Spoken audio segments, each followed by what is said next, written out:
Picture this come right towards me, okay? I'm the walking monster. You got that? Keep that camera steady, okay? Don't laugh. This is serious.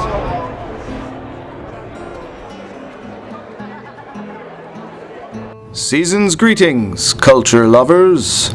New Jersey's naughtiest, creepiest, coolest, fan-filled, talented tour de force of awesomeness returns once again to give us Tony Clifton this year at 2011's Chiller Theater Expo in Parsippany, New Jersey.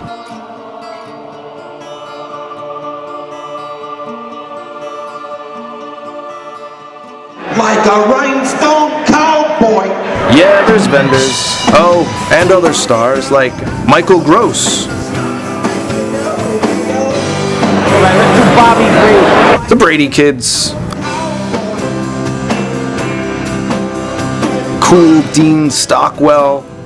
The adorable Bavarian-ish, German-esque kid who gets sucked up the tube in Willy Wonka and the Chocolate Factory. Yeah, that one. He was there. The gorgeous Vivica Fox, who most know from Kill Bill. Ernest Borgnine.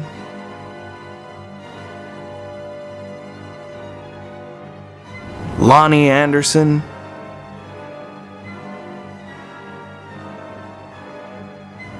Hal Linden. Ray Don Chong.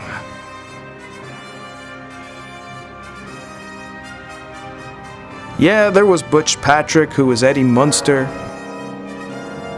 The ever-awesome Gary Busey. And I want to get in here, and I set up the last mission, which was the CIA commission in the jungles.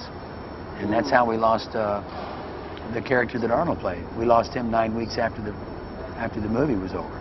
That's why he's not here.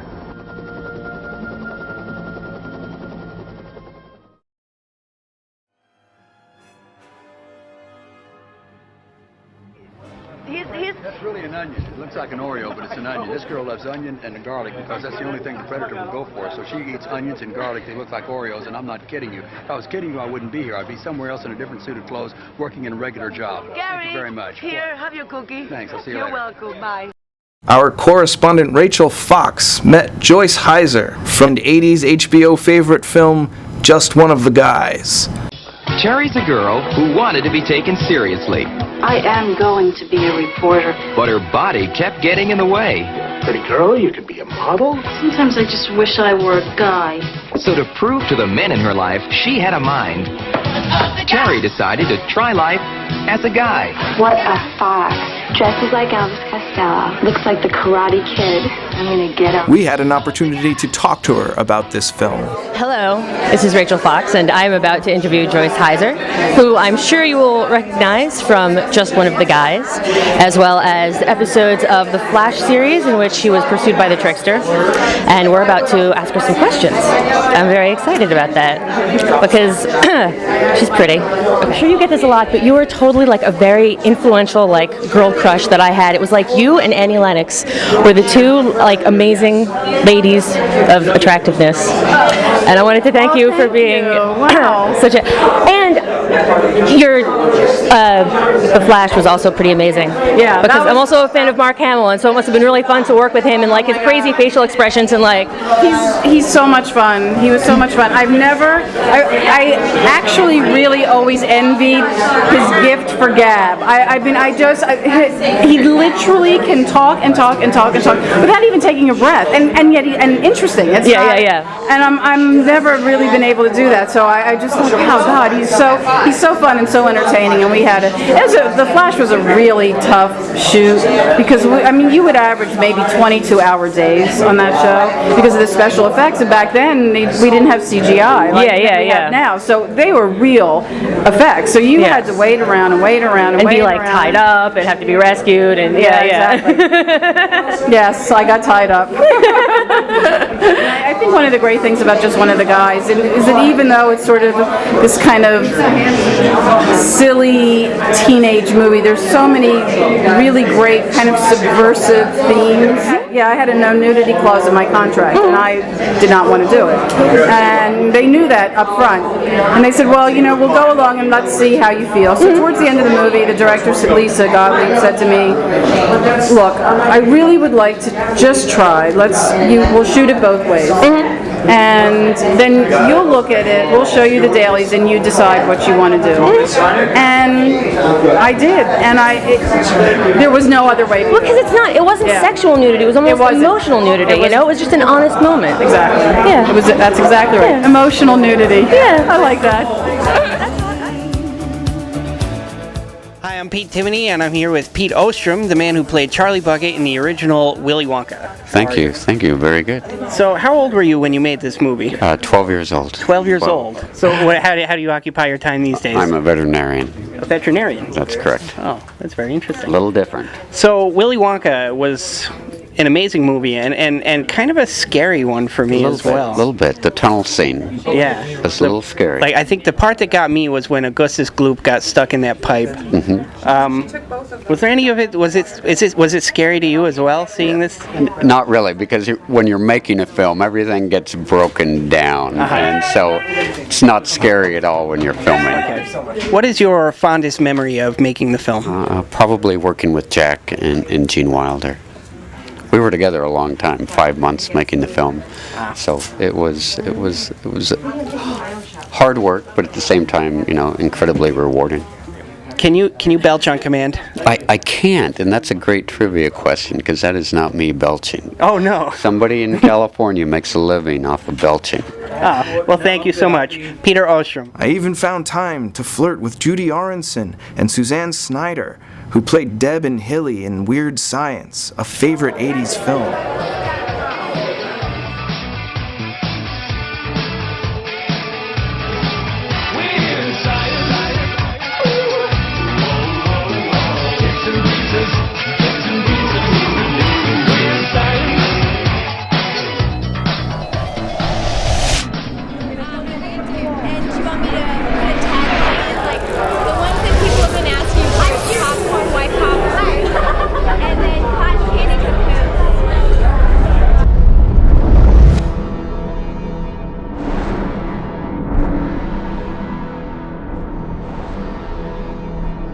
Night finally falls, and our evening blooms. Out came Tony Clifton, and here is what we saw.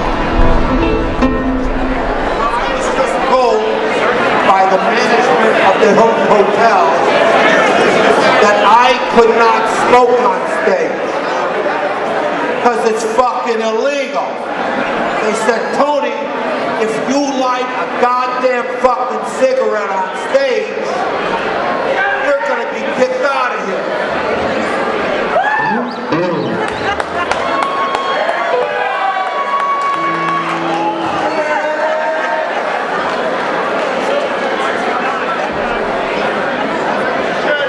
Fuck you, Paris Hilton.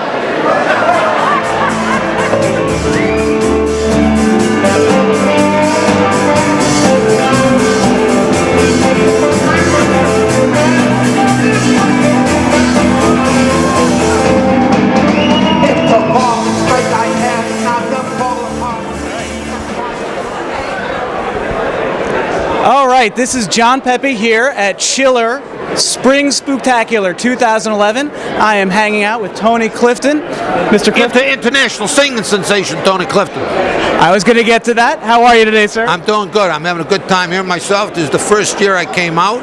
It's great to see the fans and meet everybody and see people face to face. Exactly. Then every once in a while get lucky with a groupie.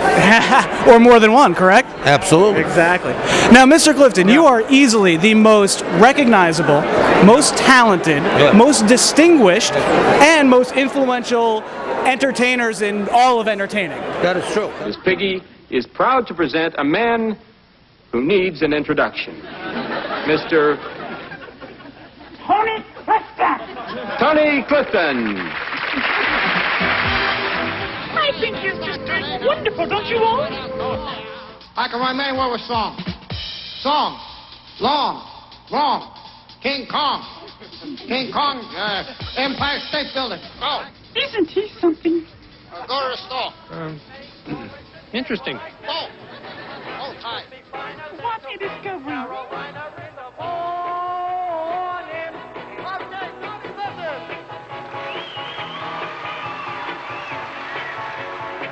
That is true. That is true. Yeah. And we know your story. Yeah. What we want to know is where were you before you were discovered by that comedian, what's his name? You mean Kaufman? Yeah. Kaufman discovered me in 1969. It's true. He discovered me in Las Vegas. I was playing a little lounge. And I was playing a little lounge there, and I had been playing there for about 2-3 years. And Kaufman came in one day, and now I didn't know him. I didn't meet him at the time. Then what he did, he wasn't famous at the time.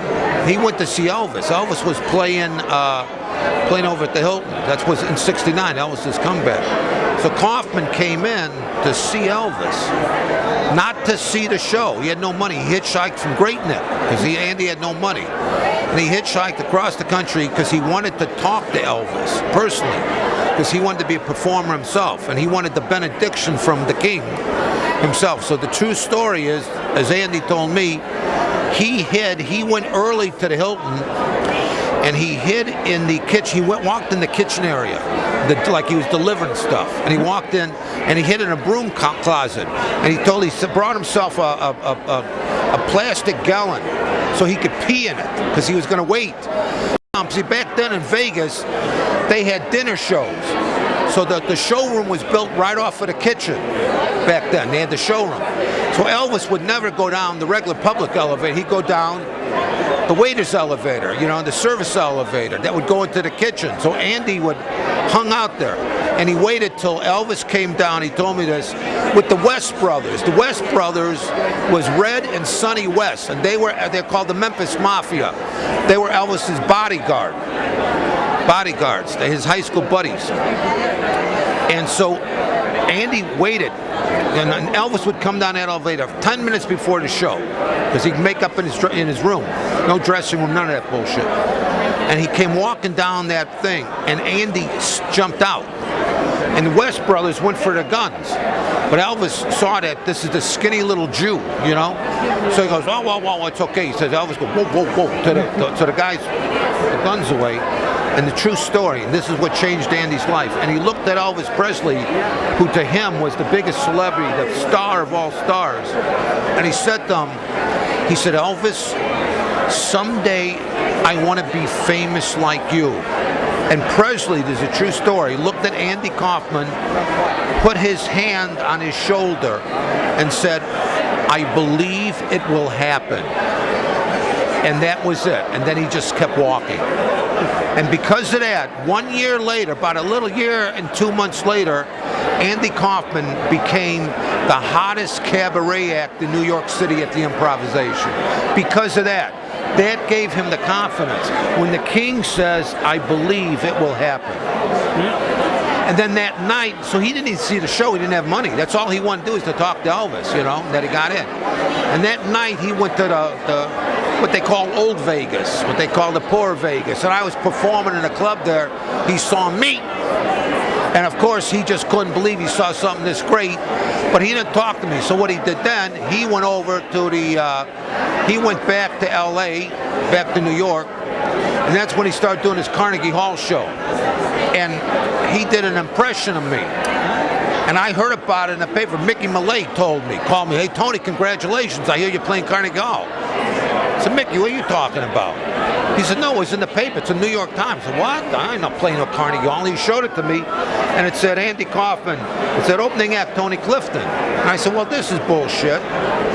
Nobody contacted me, so I found out who his manager was. Fucking Jewish sheeny bastard.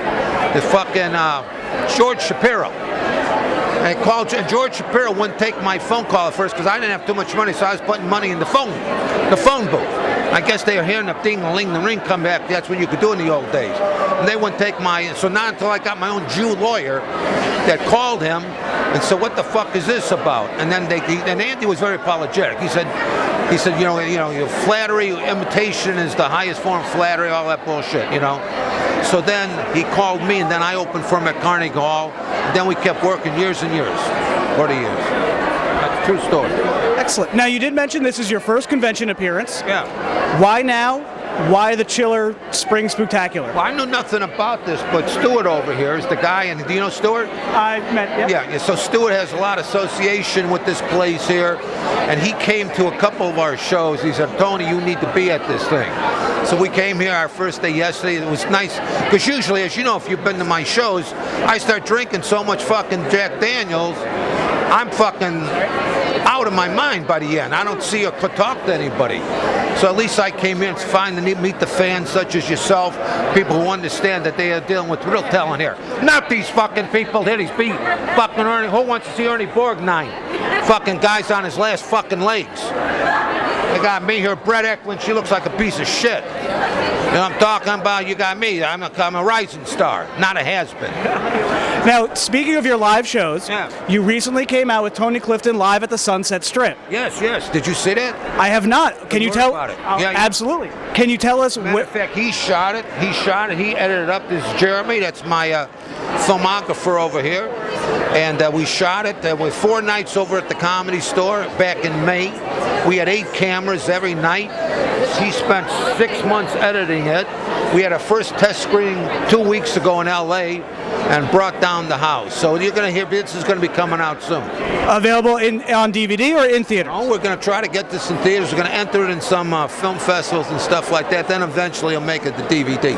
Excellent, excellent. Now, as one who has been to a live Tony Clifton show, it was... Or is that me? It was me. Oh, because I'm always done. It was, that's the hope, and it was one of the greatest shows I've ever seen. Which show did you go to? We were at the Santos Party House. Oh, you at Santos. Did you stay to the end? Oh, yeah. Oh, Rhinestone Cowboy, huh? Was that some night? Me and, my newly adopted daughter, Keely. I remember her. Her and I went through, I think we went through 3 bottles of Jack Daniels, just me and me. I think I fell into the drum set at the end. I do. Yes, I think you did too. Crazy. But what a time we had. It was fantastic. I was so happy. Yeah, if they didn't pull the plug because it was like 4 in the morning, we'd still be singing. Now, at that show, you told a story about something you did to a man. Okay? Now, I was very concerned about you telling this story. And then... In the ass? What do you mean? No. How you... The way you said that. I don't want to kill the story for anybody who has not heard it. Give me a little hint. Well, because it's also on the new CD, Tony Clifton Sings Tender Songs of Love. Yeah, you bought one. Yeah, it's that CD. And on this CD... Look at that picture there. All the pictures. You can do an insert of that, too. Yeah. Now, in this CD, you have a version of that song where you say that same story. I killed the man. Yeah, I was drunk when I said it. But we put it on there. Yeah. Now, are you concerned about any legal ramifications from that? Revealing this on the CD? No, because now I'm letting you know I made it up. It is not true. It is not at all true. I did not really kill a man. And what I'm saying is just a drunken rage of insanity. Now, there's no truth to it at all. I think that'll hold up in court. Now, you are known for your charitable work with Comic Relief. And all the proceeds from this go to Comic Relief. And the Katrina Kiss My Ass Orchestra. Right, correct. Why would a man who is accused of taking so much in his life feel the need to give back to so many? Well, I'll tell you why. That's a very good question. The reason I'm doing this, and I do it pro bono for Comic Relief, because I'll tell you why. It was part of my community service I had to do. So it's about 65 hours of community service. I'm up to about 47 now. And then once it's over, that's enough of the charity stuff. Then I paid my debt to society. Excellent. I'm going to raise money for those fucking homeless. I think I see a homeless person come up to me, I try to run them over. Then get a fucking job to make something of your life. And my 2 homeless people. 2 homeless guys, they're sitting on a bench. One says the other one. He says, Leo, he said, oh man, I had a time yesterday. I found a $20 bill and I had myself the greatest dinner and I had dessert. It was great. And the other homeless guy says, oh, I could top you. He says, I was over at the train yard and I'm walking down and I see this beautiful woman who's tied to the train tracks. So I untie her and we make love all afternoon. And the other homeless guy says, well, did she give you a blowjob? The guy says, no, I couldn't find her head. Well, you're almost there finishing out the community service. It's a great story.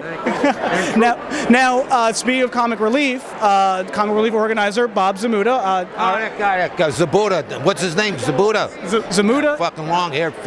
How old's the man? He's got fucking long hair down to here. Get a fucking haircut already. Well, I was. What did he say, 1968? What the fuck's wrong with that guy? Well, that blows my next question. I think he's pocketing all that charity money anyway. I think guy's getting rich. I was going to ask if you're still in contact with him, and if maybe you can tell people how they can help and donate to comic relief. I don't give a fuck about comic relief. I'm telling you, I'm playing my community service. That's it. That's it. I don't give a shit. Excellent. Tony Clifton, ladies and gentlemen, the great, unreplaceable, irresistible Tony Clifton. We are at the Chiller 2011 Spring Spooktacular. We are chilling at Chiller. Tony Clifton sings tender songs of love. Buy it, listen to it, live it. It's the greatest album. Spanking her ass. Look how red her ass is. And the movie is Tony Clifton live at the Sunset Strip. Coming to a theater near you. Thank you very much. Thank you very much. Thank you. Very good. Good interview. Honor. Good job. Fuck you, Paris Hilton.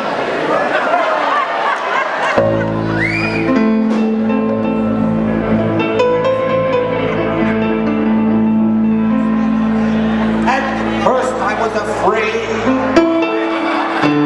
I was petrified. Kept thinking I could never live without you by my side. Then I spent so many nights thinking how you are, and I grew strong.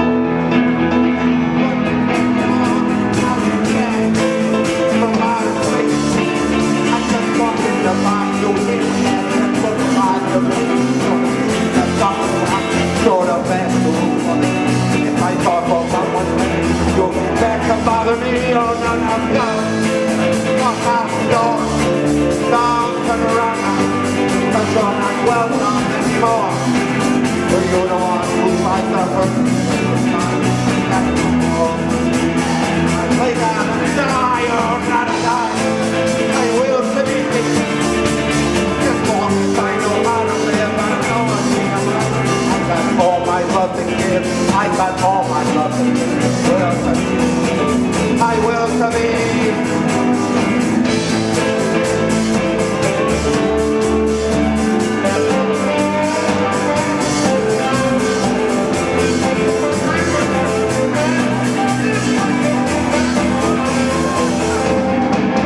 It's a long straight I had not to fall apart.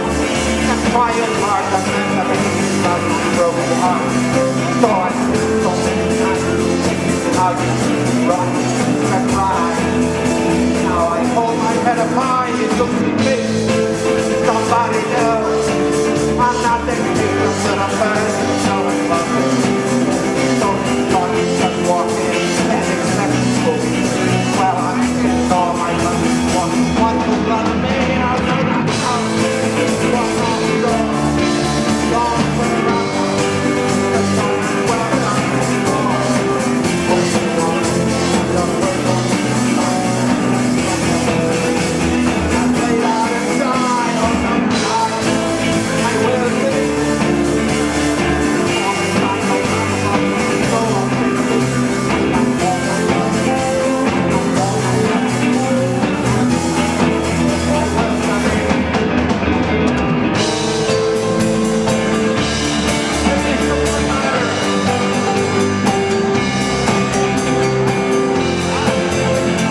sabi.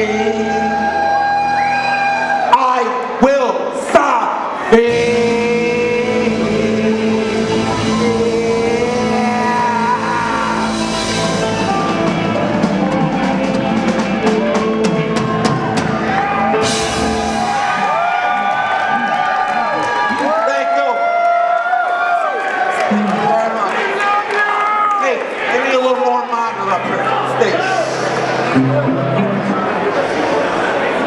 Tell a few filthy jokes, if I might.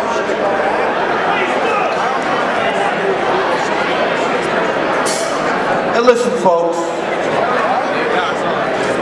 This is a tough room to play, okay? I'm used to big rooms in Vegas, not some shitholes, okay? But you're a good crowd.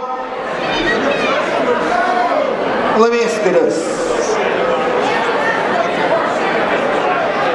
How do you get a gay guy to make love to a woman? You put shit in her pussy.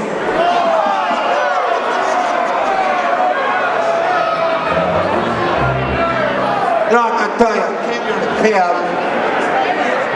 Pollock driving me here. The fucking dumb Pollocks. Hear about the Pollock whose wife had triplets? He went out looking for the two other guys.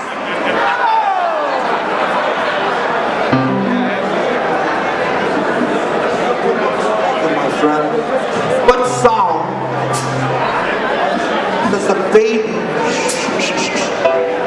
when you put it in the microwave? I don't know, I was jerking off.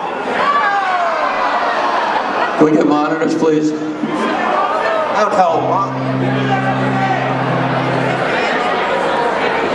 Need some sound in the drum monitors. How about a monitor for me, huh? So I can hear what the fuck I'm saying.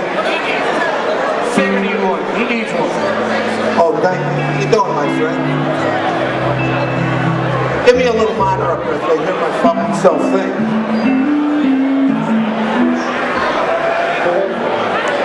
So, pedophile goes home to his wife. Says, honey, she's bad. Hello? Hello? Hello? So the pedophile goes home to his wife and she's bad. He says, I'm leaving you. He goes, why are you leaving me? Because you're a pedophile. This pedophile, that's a pretty big word for a 14-year-old.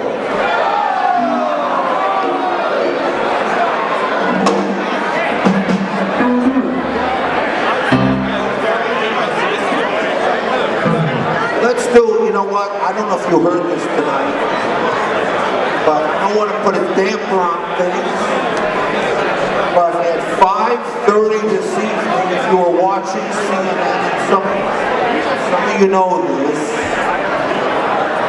a great performer died, that we all know, we love him. I don't think he's ever done these, but 5:30 tonight, he passed away. It was Glenn Campbell. Glenn Campbell died tonight, 5:30. So let's do what's the Glenn Campbell song? So we're going to do one of Glenn Campbell's biggest hits. Let's have a respect for him. Rhinestone Cowboy.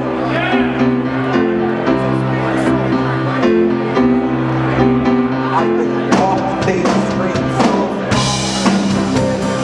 singing old songs, knowing from dirty sidewalks abroad. What muscle would be on the day? Nice guys that washed away like the snow and wind. There's been a load of time on the road tonight, and I'm gonna be where the lights are shining on everybody like a rhinestone cowboy.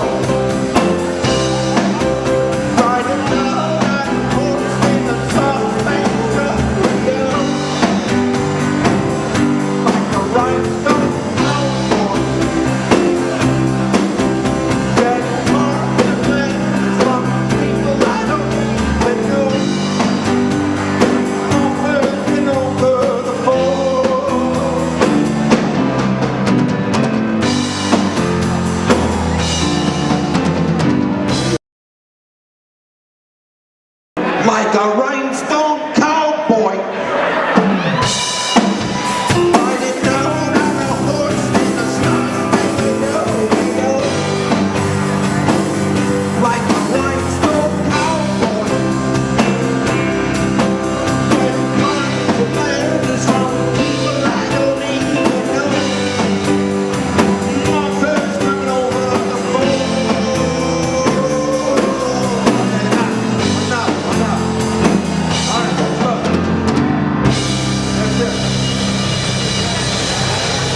That's it. Like a rhinestone cowboy. Riding down on a horse in the star-spangled rodeo. Like a rhinestone cowboy. Getting compliments from people I don't enough. I get that fucking thing like a rhinestone cowboy. Riding out on a horse in a star-spangled. That's a victim. Hey.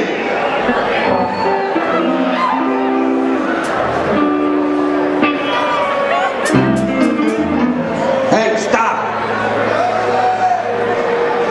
How do you get a gay guy to make love to a woman? You put shit in her pussy.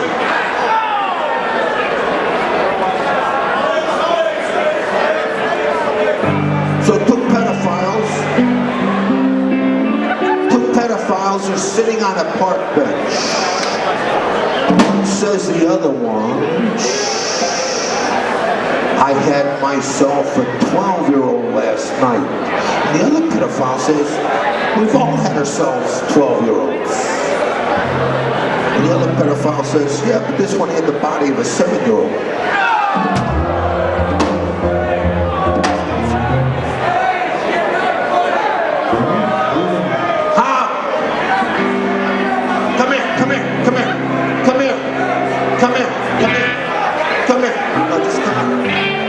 Come over here.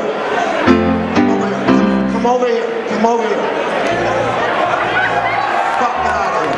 Fuck ass. Thank you. What happens? I'll kick your fucking ass. I'll get you out the fuck out of here. I'll kick your... I'm telling you, get the fuck out of here.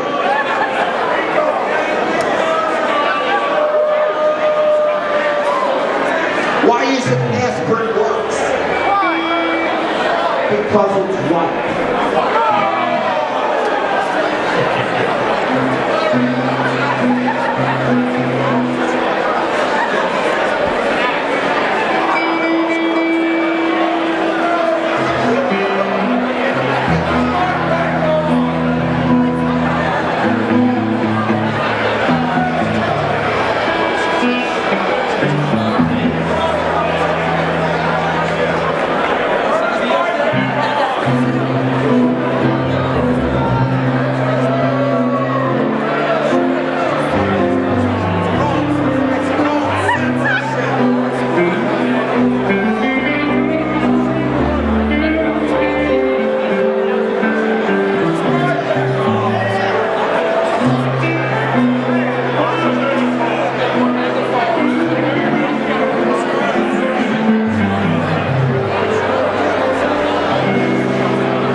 Hey, is this thing on?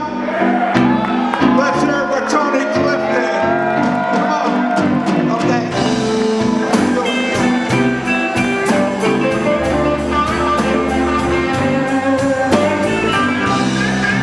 Here's the medley I did.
I sign it to?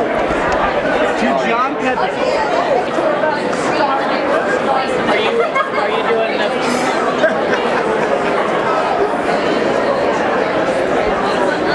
Are you doing just a photo or a photo and a... Oh yeah, we do a photo of the picture.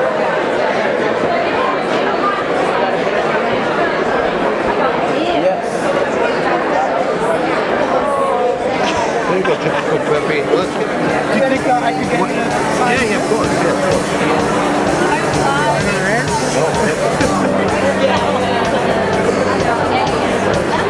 Thank you very much.